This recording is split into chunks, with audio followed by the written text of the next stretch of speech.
मैंने जो ये रील बनाई है इस पर एक बहन का कमेंट आया था। यह है वो कमेंट और मैंने इनकी एक बात का तो जवाब दे दिया है, सूरा अल बकरा की आयत नंबर 191 का। अब मैं उनकी दूसरी बात का जवाब दूंगा। उन्होंने कहा, Quran chapter 3 verse 28 says Muslim must not take काफिर एज अ फ्रेंड। लेकिन बहन जी ने इस बात को समझा ही नहीं कि इस आयत में नॉर्मल दोस्ती वाली बात हो ही नहीं रही है।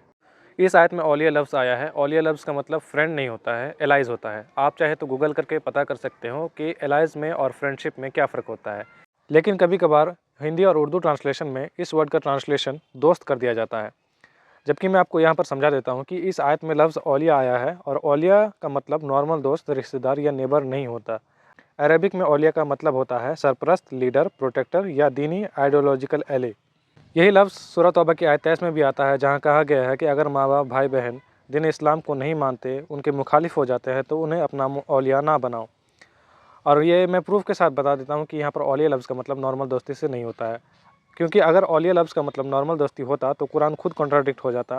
क्योंकि सूरह लुक़मान की आयत 15 और सूरह अनकबूत की आयत 8 में अल्लाह कहता है, अगर माँ बाप शिर्क पर मजबूर भी करे तो उनसे अच्छा सलूक करो, बस शिर्क वाली बात ना मानो। तो अगर औलिया ना बनाने वाली बात का मतलब होता है कि उन्हें दोस्त ना बनाओ, उनसे अच्छा सलूक मत करो, तो अल्लाह कभी भी ये ना कहते सूरह अनकबूत की आयत 8 और 15 में। तो इससे साफ़ हो जाता है कि औलिया लफ्ज़ का मतलब नॉर्मल फ्रेंडशिप से नहीं है। और कुरान जब रियल दोस्ती की बात करता है तो अलग लफ्ज़ इस्तेमाल करता है।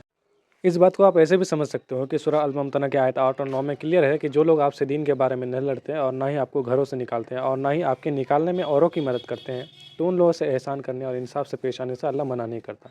अल्लाह तो बस उन लोगों से दुश्मनी रखने को कहता है जो लोग आपसे दुश्मनी रखते हैं, आपको घरों से निकालते हैं, दीन के बारे में आपसे लड़ते हैं। तो आप चाहें तो सूरह अल-मुमतनह की आयत 8 और 9 पढ़ के ये बात समझ सकते हैं।